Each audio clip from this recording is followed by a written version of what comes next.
Je voudrais du soleil vert, des dentelles et des théières, des photos de bord de mer, dans mon jardin d'hiver. Je voudrais de la lumière, comme en Nouvelle-Angleterre. Je veux changer d'atmosphère, dans mon jardin d'hiver. Ma fleur, sous la pluie de novembre, tes mains qui courent, je n'en peux plus de t'attendre. Les années passent, qu'il est loin, là je tombe. Nul ne peut nous entendre. Je voudrais du Fred Astaire, revoir un latte. Senior House Democrats are sounding the alarm over reports that President Trump is planning to pull the U.S. out of something called the Open Skies Treaty. It's an agreement that allows for unarmed reconnaissance flights over other countries, specifically each other's countries, like Russia and Ukraine, to monitor military movement. In a letter to the White House, Foreign Affairs Committee Chair Eliot Engel, Democrat of New York, warned leaving the treaty would be, quote, a reckless action that would only benefit Russia. Putin hates this treaty. The warning comes as the president is peddling a conspiracy theory that it was really Ukraine that interfered in our 2016 election. Just today, the Senate came out, however, with a bipartisan report unequivocally condemning the Kremlin for trying to help Donald Trump and hurt Hillary Clinton. Again, and for emphasis, while the words Senate report may not have the impact they once did, the following was put out by Republicans and Democrats in an era when Republicans and Democrats don't do anything jointly. According to this report, and we quote, Russia's targeting of the 2016 U.S. presidential election was part of a broader, sophisticated, and ongoing information warfare campaign. Goes on to say Russia's efforts were a vastly more complex and strategic assault on the United States than was initially understood. Much of this was laid out in the Mueller report, but this is the first, again, bipartisan call from Congress, at least on the Senate side, for sweeping action. Republican Senator Richard Burr, Republican senator from North Carolina, had this warning, quote, while Russia may have been the first to hone the modern disinformation tactics outlined in this report, other adversaries, including China, North Korea, Iran, are following suit. We have the man to talk to tonight, Clint Watts, former FBI special agent, distinguished research fellow at the Foreign Policy Research Institute, and author of Messing with the Enemy, Surviving in a Social Media World of Hackers, Terrorists, Russians, and Fake News. Clint, it's hard to believe that your area of expertise is now part of a bipartisan Senate report. It's hard to believe this kind of thing isn't our lead story in 2019. So let me ask you, how are we going to bump up against this in 2020? How big a threat is this? It's remarkable when you got to the end of the report. That's what I was really looking for, because we've heard so much about this over the last 2 years, is what are we going to do? We've had all of these hearings and committees, multiple entities, other countries even, helping us with this stuff. And the recommendations when you got to the end is, let's increase public literacy. Let's put out awareness. Social media companies, you need to do something about it. And so what should it be? When you get to the end, you really go, it sounds like we're not going to do anything. Honest Ads Act, we talked about that. This is, candidates declaring that it is their ads to help distinguish from others. Should be still easy. Not passed. Should be easy. Election Integrity Act, not passed. Should Other be provisions. Easy. Do you take assistance from a foreign government in order to win an election? As we can see from our current news cycle, I guess we're going to willingly go look for that stuff. And so I think when you look at the social media part, who has actually stepped up, surprisingly, I don't think I would have said this 2 years ago, are the social media companies in many ways. They're doing weekly, if not daily, takedowns oftentimes between Facebook, Twitter, Google, YouTube, other platforms. They're doing this sort of stuff. But to stay in front of it ultimately comes down to who's going to police disinformation going into the 2020 election, especially when we see not only these foreign countries that Chairman Burr mentioned, but domestic actors are on the scene now in a big, big way doing disinformation and misinformation. How are we going to do this? And it really comes down to Capitol Hill and the White House.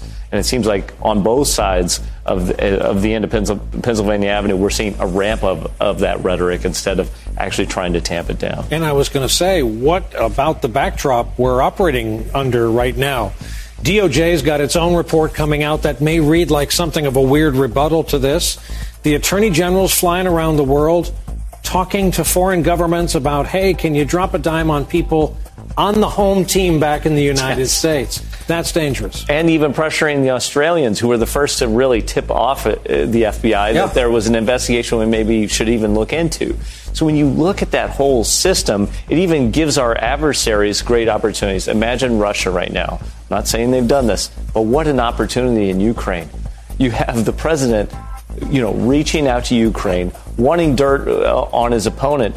Well, if I was Russia, what would I do? I would go into Ukraine and I dump all sorts of dirt in there, right? You can do this from afar. You can do this from third-party countries. You can mess with the American election. We've seen just how powerful it is at dividing us going forward. So I think the one part that stuck out was there was a note in the recommendations that we encourage politicians, political campaigns to be, very thorough about what they're retweeting, what they're amplifying, and what they're saying and attacking each other. And what we're seeing is that's where the big weakness is in our democracy going into 2020. Final point. This isn't hard. Russia spent like $4 a day and completely bollocksed up our society and our electoral process. And we're an easy mark because we're good people. Right. We believe in a free and open society and media. Yeah, our strengths are our vulnerabilities in this, but all it comes down to ultimately is leadership. If campaigns said, I'm not going to take help from a foreign country to win against my opponent, I'm not going to retweet nonsense or manipulated media or sped up video or something of Nancy Pelosi that isn't exactly authentic, well then this would probably work itself out. I won't take stolen or I won't talk about stolen information from another campaign. This would work itself out.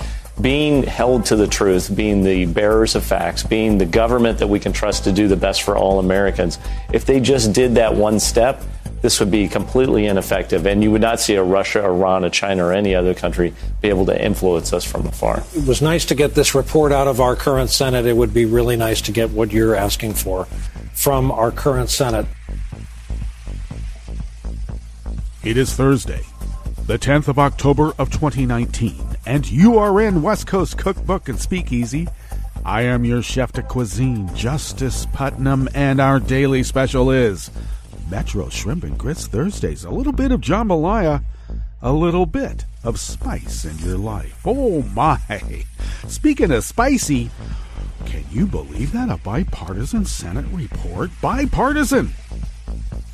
In contravention to everything that Dumont Donnie has been trying to convince everybody. He can convince a few, about a third of the toxic element of our body politic, which is always there, by the way. He convinced them, but he's trying to convince the rest that, that Russia thing was just a big hoax. Well, his Russia thing is a hoax, what he has perpetrated as, whatever truth he thinks it is. Senate report, bipartisan effort. Both sides, they don't agree on anything. Laid it out there. Yep. The Russians hacked our elections to help Donald Trump and hurt Hillary Clinton. You know what's so shocking about that? Is that there are some people that consider that shocking. It's exactly what we said was happening when it was happening.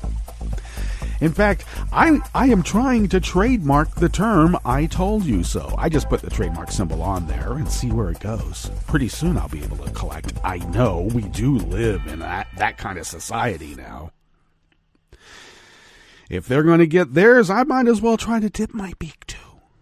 We should all dip our beak. Otherwise, we're nothing but big L losers. All right? We stand by and do the right thing while they, prosper. Who cares about our eternal soul? We're living for now, brother. Now. Yikes. You know, they were kicking hippies because they wanted to do everything that the hippies said that we should be able to do, but mindfully. That is one component that I believe is missing in the midst of all this chaos. When you go against the norms and you tear down all the established order, you can't do it in chaos. One should be mindful in what they are doing. You can't just sit around and groove on the rubble. In fact, I'd prefer not to have any rubble. Maybe we just repurpose it. But these right-wing conservatives are nothing but proto-anarchists who care nothing about anything, and they would just like to destroy. Why else do they find such glee in just, poking people to get a reaction out of them? For instance, yesterday on Yom Kippur, I was fairly torn up about the synagogue attack in Halle, Germany. And my grandson had been there just this last summer. Visited Halle. Not that synagogue, but visited Halle. And so, it hits a little close to home. A synagogue attack. A Holocaust-denying Nazi, neo-Nazi. Streamed it live on, Twitch.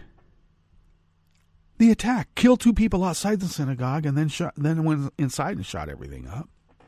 Live streamed it. I care not to look at any of that BS, and I'm glad that the internet is being scrubbed. But you know what they say. Nothing ever disappears off the web. So I was torn up about that. So one of these libertarian proud boy apologists do yesterday on a Facebook community board here in Southern Oregon. But to push the idea that it is really we, the liberals, who are the real fascists. And we are the ones who are now building the ovens.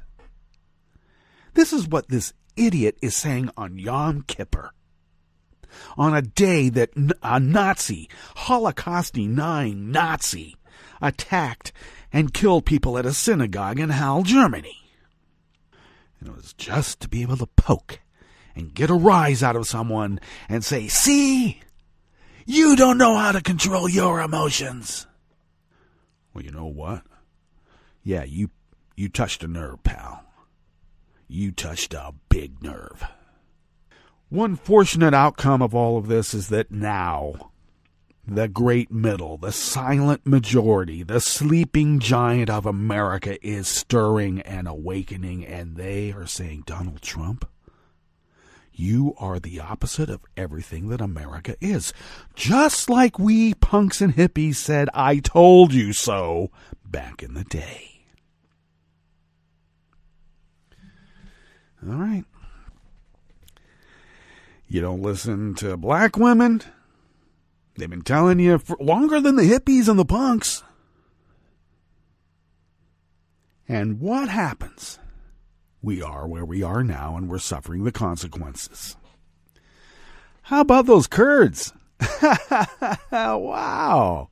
And ISIS, all those ISIS fighters. And I got to say their families too. Not that they were necessarily held in humane conditions. I only say that because of that many. And the Peshmerga are, holding them, either keeping them safe or keeping them, in place.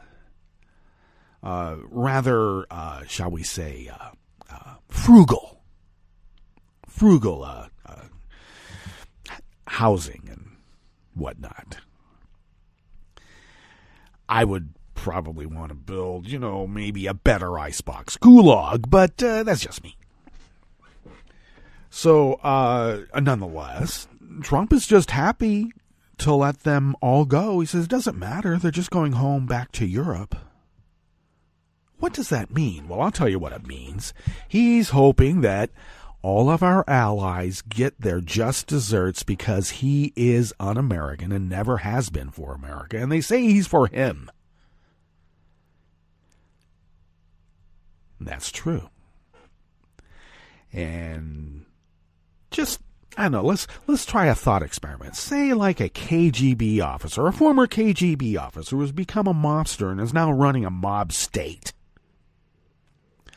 Knows how to manipulate a greedy, self-centered narcissist. I know that's redundant, but, look, we're dealing with the tapestry of Russian literature here, too, so you got to pile it on.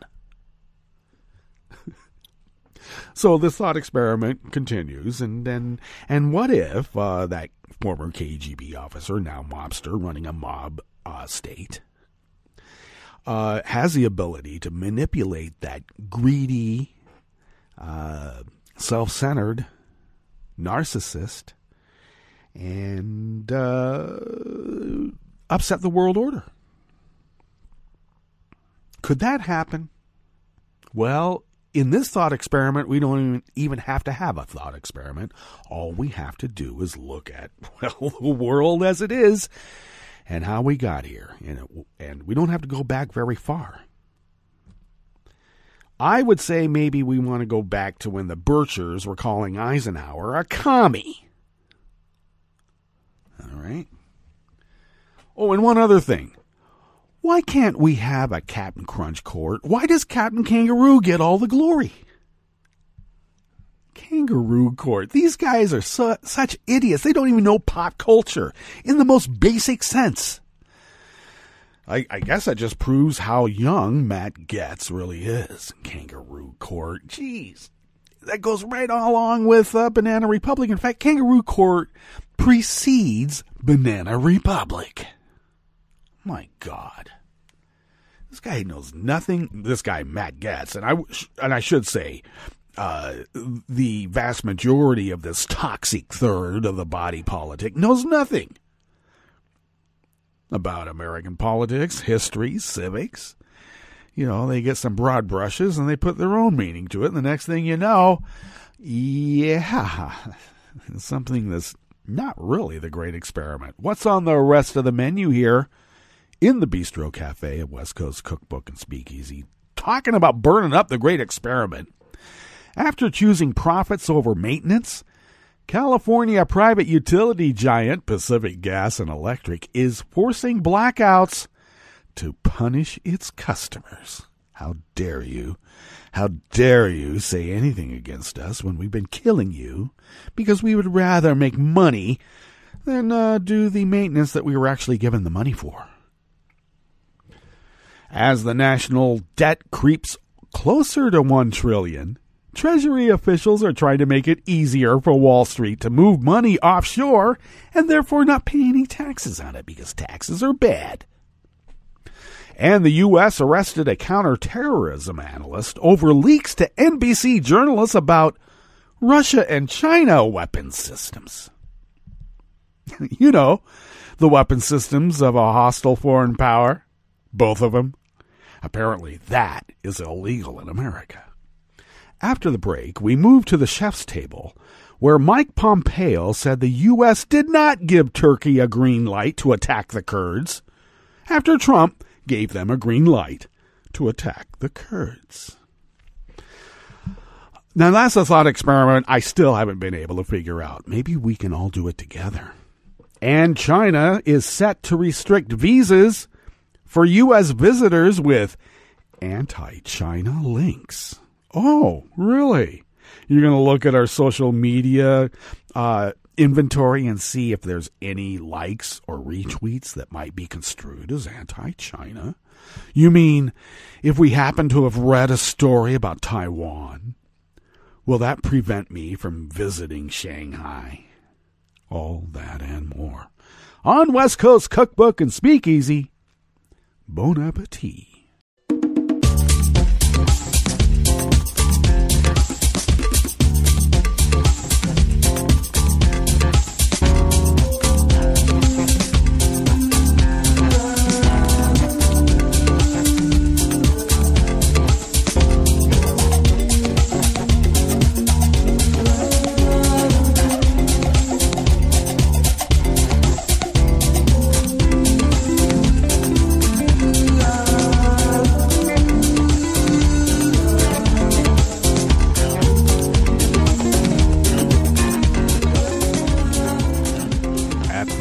bottom of our homepage at netrootsradio.com, to the right of the page, deftly located by superior graphic design by Tom, is our chat room link right there by the social media scroll. There's almost a theme there. And our chat room is monitored by Kelly Lincoln, because you got to have a monitor there. And she does that deftly as well. If you would then take a gander to the leftish of the page from the chat room link at the bottom of our homepage at netrootsradio.com, you will then notice our Patreon link. And all kidding aside, do please become a recurring Patreon of Netroots Radio. Your recurring contribution to this resistance effort helps us pay our bills. And now, as some of you have heard, in fact, all of you probably, we got to get newish machinery. And so your generosity helps us mitigate those costs. And we are very thankful for that generosity indeed. Follow Netroots Radio on Twitter at Netroots Radio. Follow me on Twitter at Justice Putnam. And I also post the show notes and links diary on Daily Kos about 10 minutes before showtime, and then get that out on social media. And also follow the show on Twitter at Cookbook West. Pick up podcasts by way of Spreaker, Stitcher, TuneIn, iTunes, iHeart, YouTube, and wherever podcasts can be found. Okay. Let's take a look at this first offering here in the Bistro Cafe of West Coast Cookbook and Speakeasy. Metro Shrimp and Grits Thursdays, by the way, and do not diss the grits. Okay. They are a very important grain, equal among all others, please. Due process when we take our grits, and equal protection, because the grit should be defended, because after all, we are America. Nicole Carlos out of Salon brings us this first offering here in the Bistro Cafe of West Coast Cookbook and Speakeasy.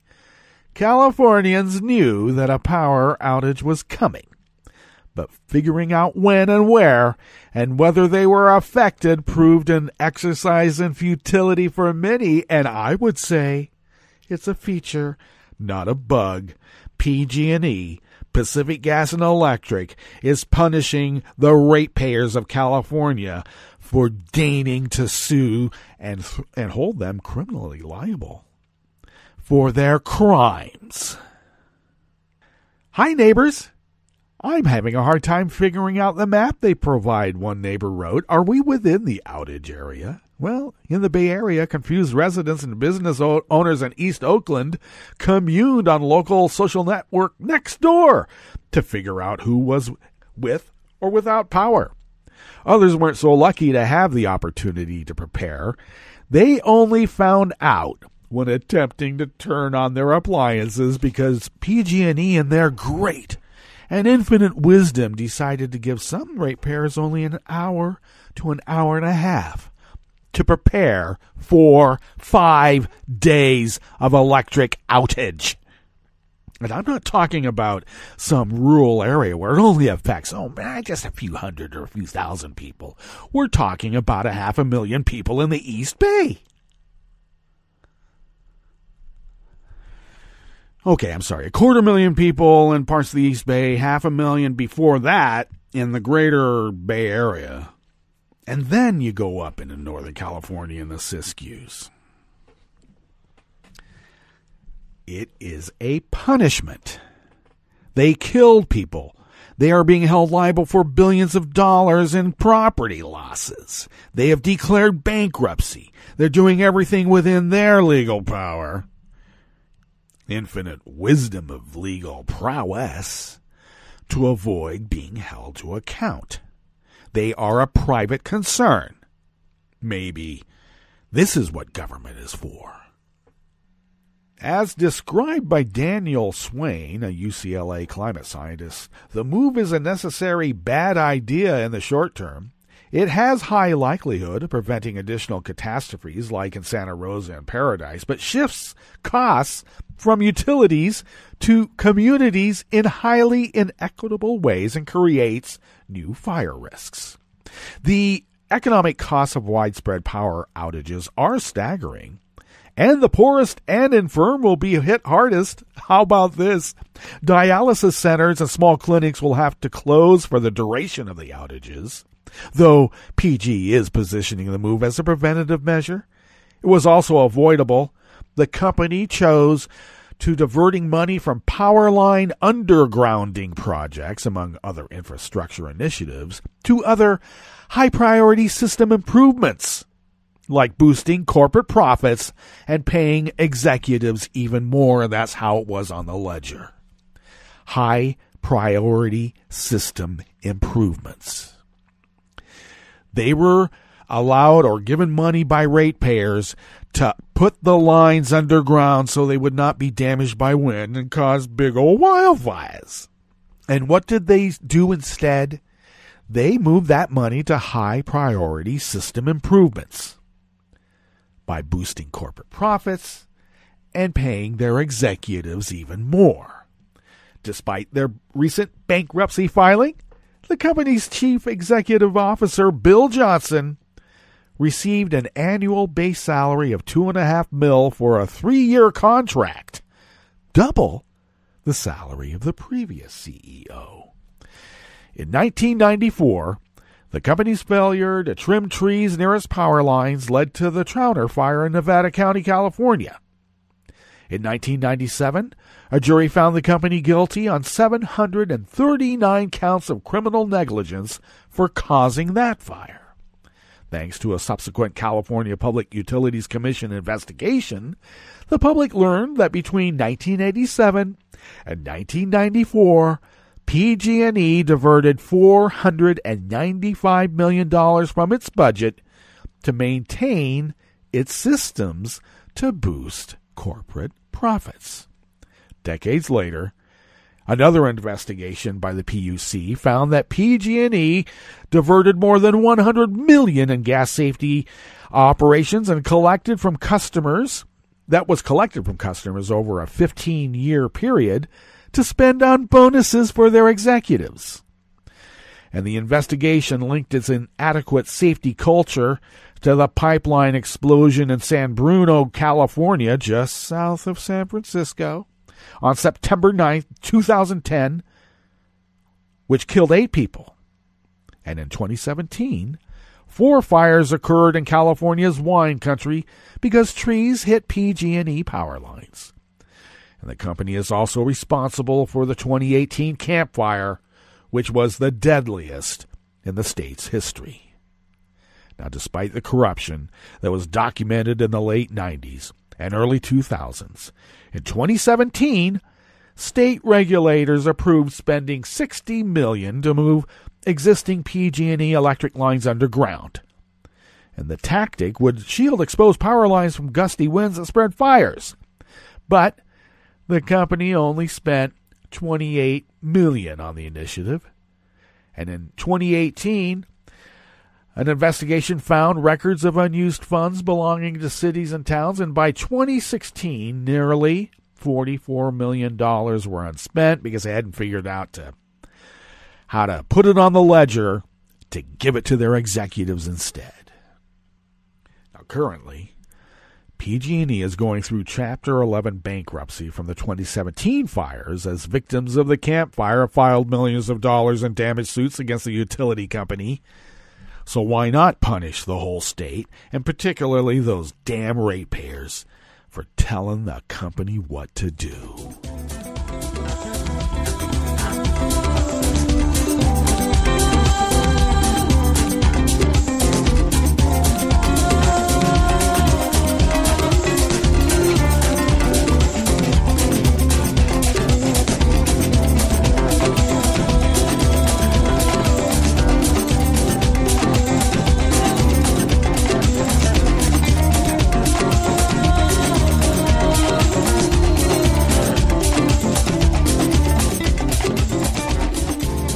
Dan Desai Martin of Shareblue Media brings us this next offering here in the Bistro Cafe of West Coast Cookbook and Speakeasy.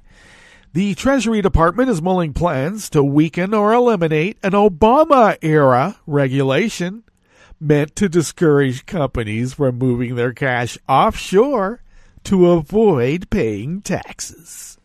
In 2016, President Barack Obama put a rule in place to remove incentives for companies shuffling money overseas to make it appear on paper as if they had less profit.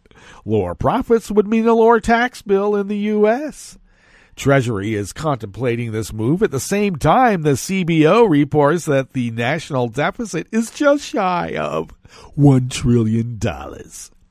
In large part to lower corporate taxes in the wake of the 2017 tax law.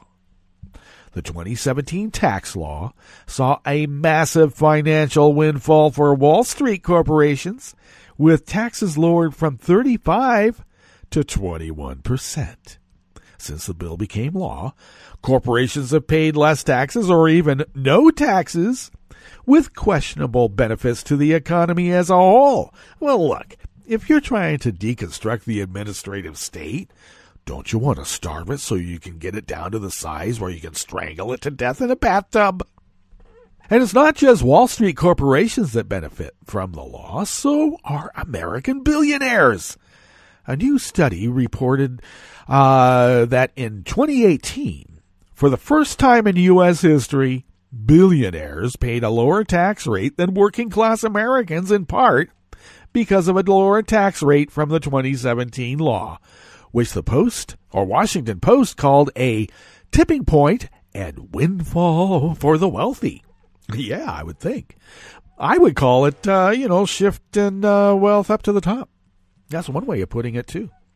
But many experts agree the tax law failed to provide the rocket fuel to the economy promised by Trump. Trump only tells you what you want to hear. He's the rainmaker. He's the flim-flam man. He's the grifter, with a company coming through your neighborhood to put a roof on your roof that's going to leak at the first rain.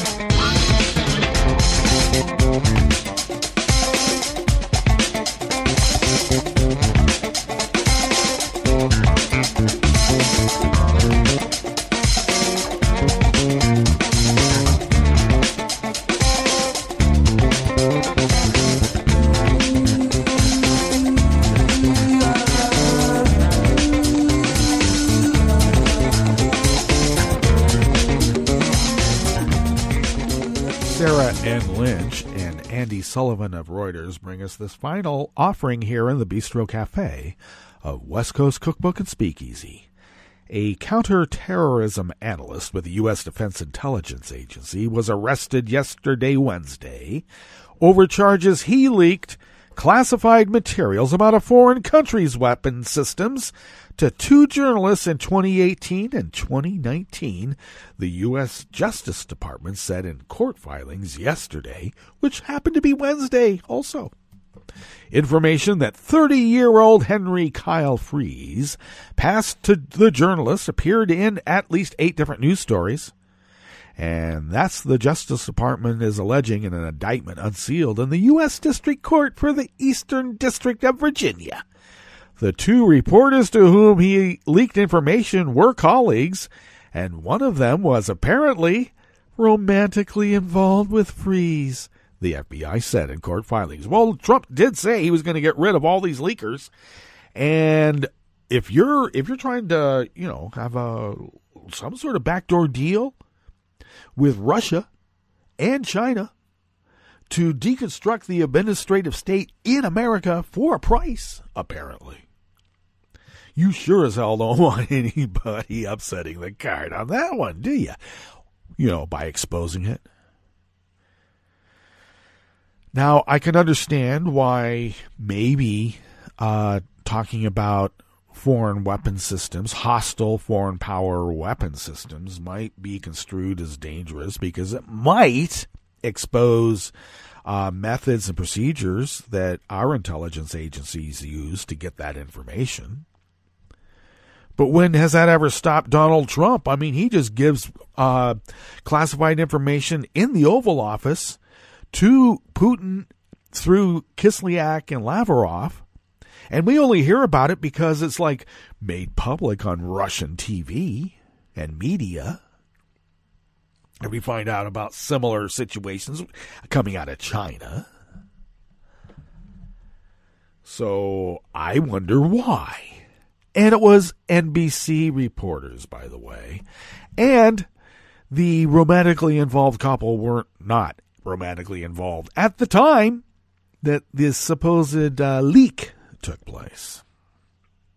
See, court filings indicate that journalist one is Amanda Macias, a national security reporter for CNBC. And also journalist number two is Courtney Cube, a national security correspondent for NBC. And of course, both CNBC and NBC are owned by Comcast. And I think Trump is trying to break up Comcast or get him out of the way because he's got a better deal with somebody else. Is that how it always is? Now, neither reporter was accused of any wrongdoing. Neither immediately responded to requests for comment. And an NBC spokesman declined to comment. All right, we better get to our break. And when we get back from that break, we are going to go through weather from around the world and finish up with the stories that we have curated for you today. You are listening to West Coast Cookbook and Speakeasy. We will be right back. You are listening to netrootsradio.com. Please hang up and try again.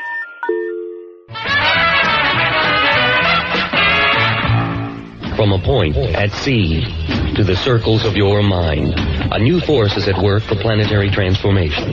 New radio for a new Earth.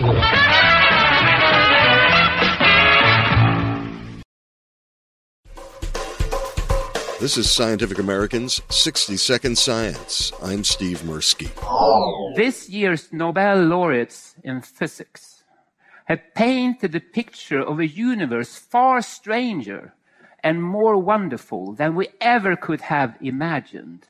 Theoretical physicist Ulf Danielsson from Uppsala University. Here's the announcement this morning from Göran Hansson of the Nobel Assembly at the Karolinska Institute.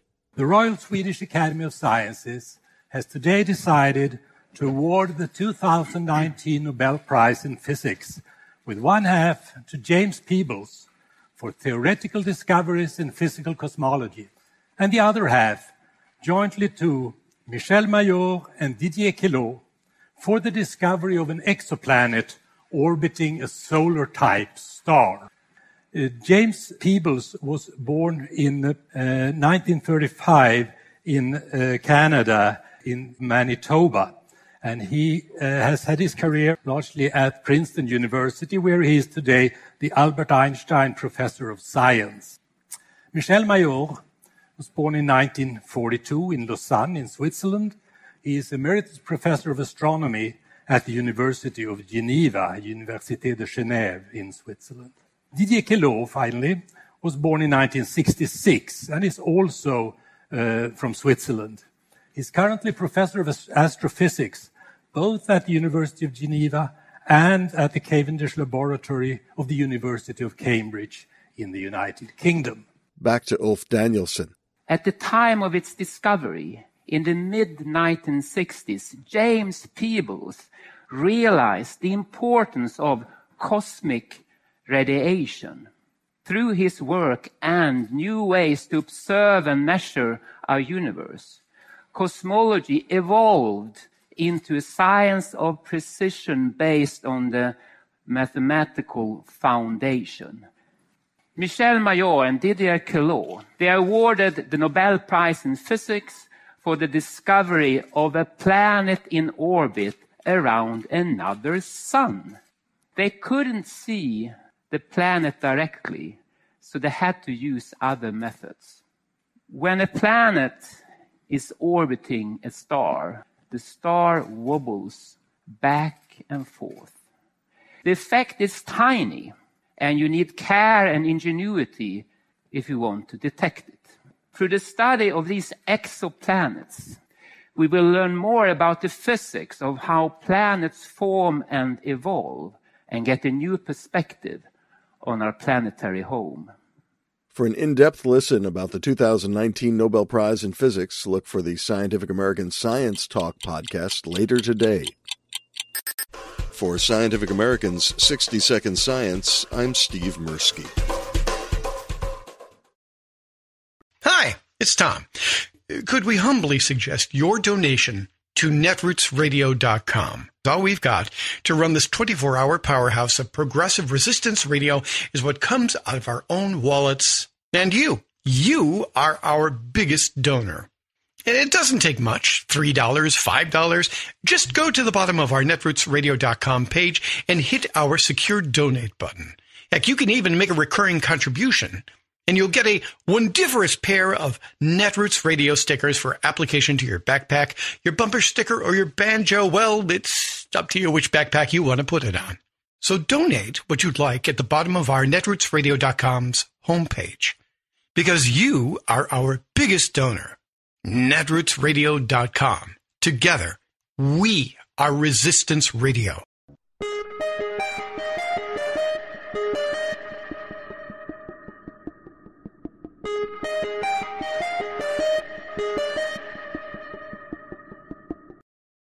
I'm Rick Smith, and this is Labor History in 2.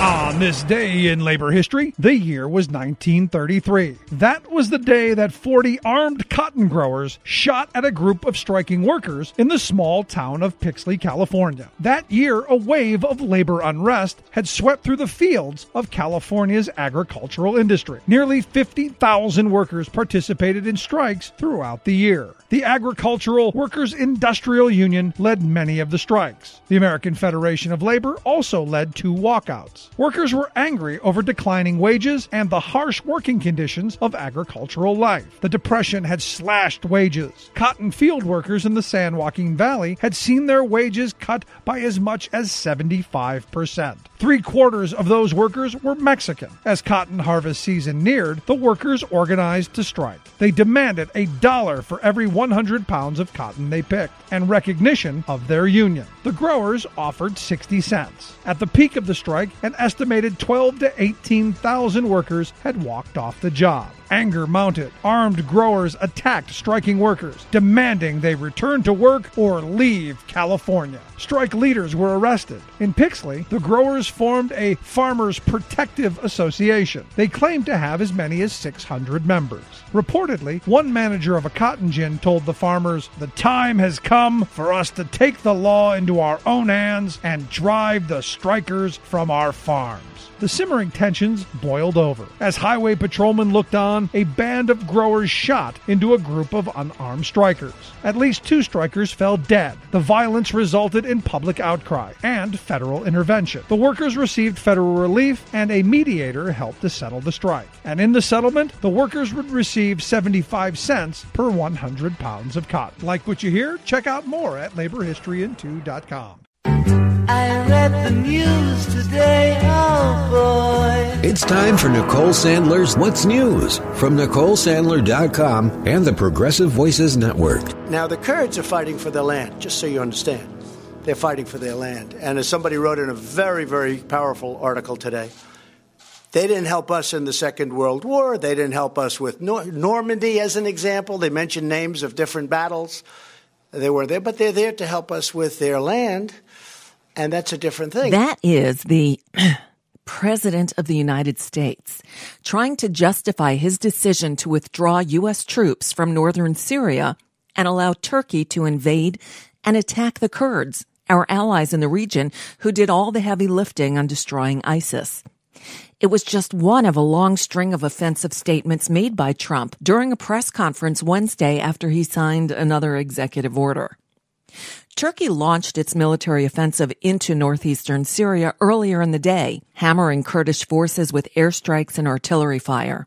Reports on the ground paint a chaotic scene with roads gridlocked as people try to flee to safety, and other reports of civilian casualties.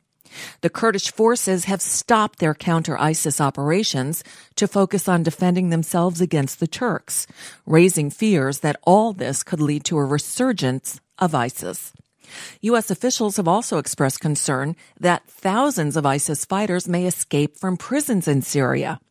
Asked about that possibility on Wednesday, Trump essentially shrugged it off, saying it's not America's problem since the fighters would be escaping to Europe. Some of these ISIS fighters escape and pose a threat elsewhere. Well, they're going to be escaping to Europe. That's where they want to go. They want to go back to their homes, but Europe didn't want them from us. We could have given it to them. They could have had trials. They could have done whatever they wanted. But as usual, it's not reciprocal. You know my favorite word, reciprocal. That's all I want. I don't want an edge. I just want reciprocal. And it's not reciprocal, Steve. It's not a fair deal for the United States. Trump's decision to side with Turkey's Erdogan over our allies, the Kurds, might be the straw that finally breaks the GOP's back. Senators Lindsey Graham, Republican, and Chris Van Hollen, Democrat, said after Turkey's actions that they've reached an agreement on sanctions legislation. The bill would target Turkey's energy sector and military. It also includes visa restrictions for Turkish leadership, including President Erdogan. As of right now, Erdogan is scheduled to visit Washington in a few weeks at Trump's invitation. The military operation has been condemned by governments around the world. Responding to that condemnation from Europe on Thursday, Erdogan said in a speech, quote, "We will open the gates and send 3.6 million refugees your way." Erdogan also said that 109, quote, terrorists had been killed since Turkey launched its offensive into Syria. Ankara treats the Kurdish fighters as terrorists. Now, Trump seems unconcerned about how his support of Erdogan and abandoning the Kurds will affect America's standing among allies. His answer regarding alliances was astounding. The Kurds helped the U.S. defeat ISIS, and by allowing this offensive, is it going to be more difficult in future times of need to develop alliances? No, it won't be. It won't be at all. Alliances are very easy. But, you know, our alliances have taken advantage of us. If you look at how much money we spend on NATO and how much money countries from Europe, who are really a much bigger beneficiary than we are, okay? You know, they're there and we're here. We're many miles away. Our alliances, in many cases, have taken tremendous advantage of us. If you look at NATO, I got them to pay $100 billion more. The New York Times is reporting, quote, at the Pentagon, where more than 5 years of fighting alongside Kurdish troops in Iraq and Syria has now given way to standing aside as those same allies are attacked, some officials said there was more anger than they had seen at any point in Trump's presidency. And Jennifer Griffin, a national security reporter for Fox News, tweeted Wednesday night about her conversation with what she describes as a, quote, distraught U.S. Special Forces soldier who is serving alongside the SDF Kurdish forces. It was one of the hardest phone calls I've ever taken. She quotes the soldier as saying, "I am ashamed for the first time in my career." Jennifer Griffin continued quoting the soldier as saying, "Turkey is not doing what it agreed to. It's horrible. We met every single security agreement. The Kurds met every single agreement. There was no threat to the Turks, none from this side of the border. This is insanity. I don't know what they call atrocities, but they are happening." The thread goes on for quite a while with more quotes from the soldier. She ends the thread by saying, "This U.S. Special Forces soldier wanted me to know, quote, the Kurds are sticking by us. No other partner I've ever dealt with would stand by us," disappointed in the decisions coming from their senior leaders. Well, at that press conference on Wednesday, Trump also fought back against the impeachment inquiry, claiming that since Democrats, quote, have a tiny margin in the House, they've eviscerated the rules. Well, no. In fact, in our system of government, whoever is in the House majority gets to write the rules, no matter how large or small the majority. Someone get Donald Trump to a civics class, please. New polls are showing support for impeachment is rapidly climbing. A new Fox News national poll shows a new high of 51% want Trump impeached and removed from office. We have just released Fox News polls on what voters think about impeachment. 51% of those responding say the president should be impeached and removed from office. That's up 9 points from July. 4% say impeach but do not remove. 40% say do not impeach. Of those favoring impeachment and removal. That breaks down to 85% of Democrats, 39% of independents, and 13% of Republicans. In July, 42% favored impeachment and removal, while 5% said impeached but don't remove him, and 45% opposed impeachment. I'm beginning to sense a pattern here. Bloomberg News reported Wednesday that in 2017, Donald Trump reportedly pressed then Secretary of State Rex Tillerson to help persuade the Justice Department to drop a criminal case against an Iranian-Turkish gold trader who just happened to be a client of Rudy Giuliani's. Tillerson refused, arguing it would constitute interference in an ongoing investigation of the trader. Quote, Tillerson immediately repeated his objections to the then Chief of Staff John Kelly in a hallway conversation just outside the Oval Office, emphasizing that the request would be illegal. Neither episode has been previously reported, and all of the people spoke on condition of anonymity due to the sensitivity of the conversations. In other news, a gunman's attack in the eastern German town of Halle was horrifying. But authorities point out it could have been a lot worse if he'd been able to break down a synagogue's doors. The gunman who was arrested killed 2 people, one right outside the synagogue and one at a nearby shop. But the shooter couldn't get through the doors of the synagogue, and that likely spared the lives of the 70 to 80 people inside for Yom Kippur services. Happens to be the holiest day on the Jewish calendar. And our hearts go out to the people in Northern California who are clients of Pacific Gas and Electric. Almost 800,000 of those customers are sitting in darkness after the utility cut off power in several counties to reduce the risk of setting off wildfires with electrical lines. The outages could last as long as a week for some. A forecast of strong winds is posing a major fire danger, but the winds are expected to subside on Thursday. But still, cutting off power to 800,000 customers, which translates to probably a couple of million people in Northern California because it's windy? I sense a lawsuit coming on. And that's just a bit of what's news for now. I'm Nicole Sandler. If you appreciate these reports and the Nicole Sandler Show, I hope you'll consider making a contribution. My work is 100% listener supported, and I can't do it without your help. Find out more at NicoleSandler.com, and please click on the donate button.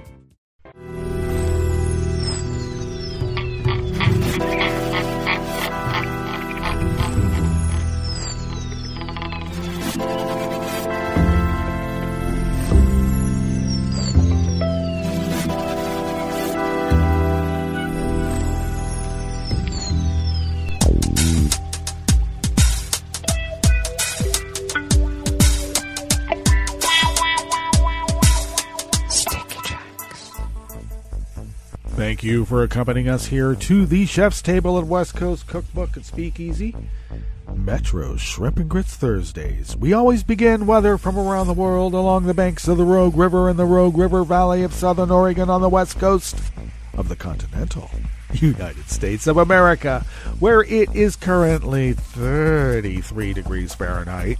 We're expected to be a bit warmer than yesterday, mid-60s, maybe touching 70. I doubt it.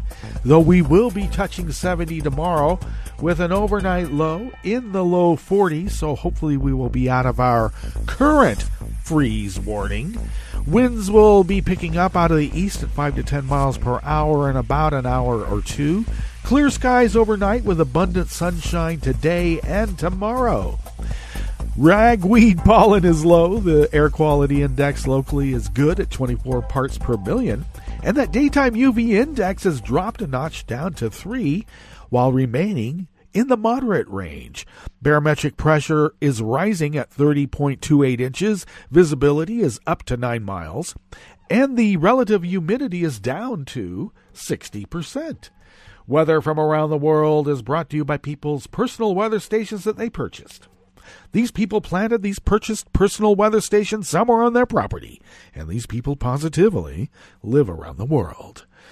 London is 62 and mostly cloudy. Paris is 64 and partly cloudy. Rome is 73 and partly cloudy. Kiev is 61 degrees and fair. Kabul is 66 and fair. Hong Kong, 79 degrees and fair. Tokyo is 64 degrees with rain. Sydney, Australia is 58 and mostly cloudy.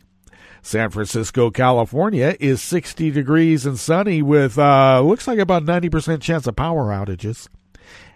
And New York is 62 degrees Fahrenheit and mostly cloudy. And that is weather from around the world, brought to you by people's personal weather stations that they purchased. These people planted these purchased personal weather stations somewhere on their property, and these people positively live around the world.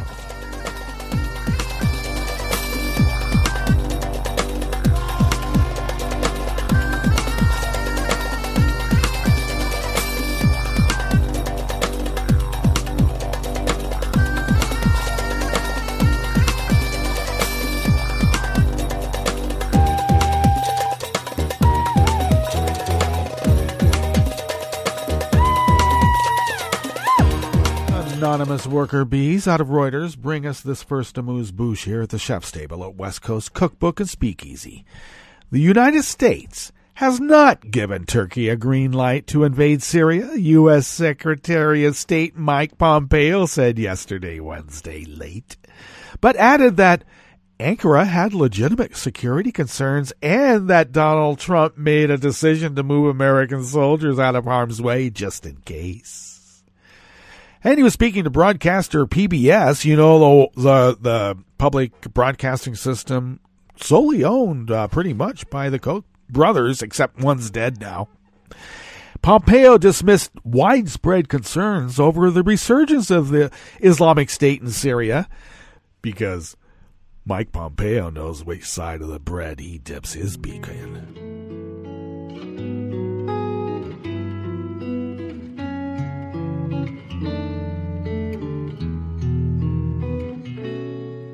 Je te donne ce mon amour pour la vie entière. La promesse de me trouver à tes genoux. Aussitôt que tu m'appelles, rester toujours fidèle. C'est tout, c'est tout. Je te donne tous mes printemps, mes étés de mer. Mes automnes, quand les feuilles tombent partout. Si ce n'est pas une bonne affaire, je te donne tous mes hivers, c'est tout. Keith Shea of Reuters brings us this final amuse-bouche here at the chef's table at West Coast Cookbook and Speakeasy. China is planning tighter visa restrictions for U.S. nationals with ties to anti-China groups, people with knowledge of the proposed curbs said, following similar U.S. restrictions on Chinese nationals, as relations between the countries sour. China's Ministry of Public Security has for months been working on rules to limit the ability of anyone employed or sponsored by U.S. intelligence services and human rights groups to travel to China. The proposed changes follow the introduction by the U.S. of tighter rules for visas for Chinese scholars in May. It sounds like a little quid pro quo. Or is it a tit for tat? This is not something we want to do, but we don't seem to have any choice, the Chinese source said. New U.S. visa restrictions announced on Tuesday on Chinese government and Communist Party officials the U.S. believes responsible for the detention or abuse of Muslim minorities had bolstered the case for the new Chinese restriction, one of the sources said. The Chinese rules would mandate the drafting of a list of U.S. military and CIA-linked institutions and rights groups and the addition of their employees to a visa blacklist. Wow, trade wars are so easy to win. That brings us to the end of our broadcast period for the day, but you do know that Netroots Radio is going to broadcast on, and we're going to meet up tomorrow for Blue Moon Spirits Fridays, and we deserve it. So do stay tuned to Netroots Radio all day and all night for all the breaking news as it breaks, and we'll meet up here tomorrow, right here, in West Coast Cookbook and Speakeasy. Bon appetit.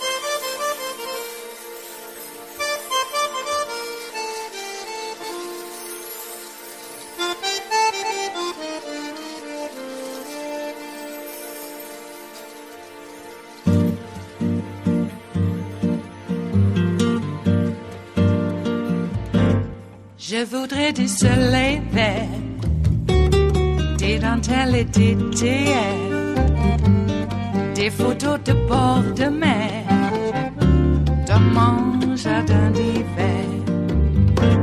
Je voudrais de la lumière, comme en Nouvelle-Angleterre. Je veux changer d'atmosphère, dans mon jardin d'hiver.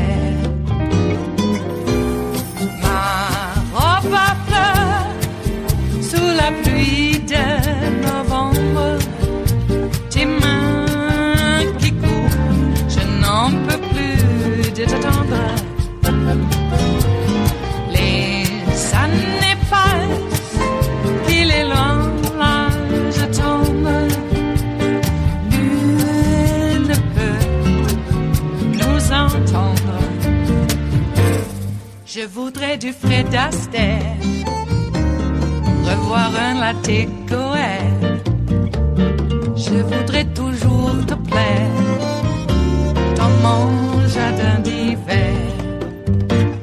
Je veux déjeuner par terre, comme au long de golfe clair, t'embrasser les yeux ouverts, dans mon jardin d'hiver.